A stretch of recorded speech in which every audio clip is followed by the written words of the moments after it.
Den er fint nu. Goddag, mit navn er Martin, og mig og Michael vi er nede og træne i dag. Og jeg skal lige præsentere en øvelse, der hedder Preacher Curl. Det er der, hvor du træner biceps.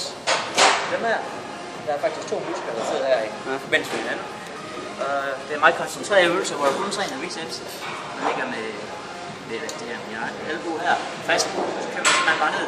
1, 2, 3 ned, og så op. 1, 2, 3 ned, og så op.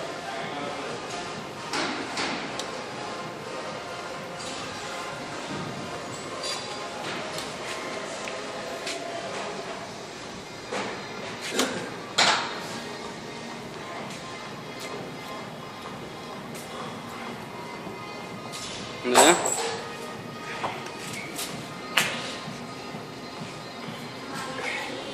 Så får du virkelig gennemarbejdet både nederste del af armen og så din biceps.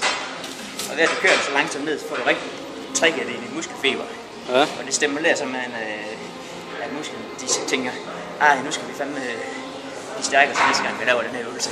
Ja. Og det er princippet ved alt, når man skal have noget muskelhypertrofi, altså noget størrelse af muskler. Så skal du stresse dem som, at de hiver muskelfibrene, og det gælder hele kroppen.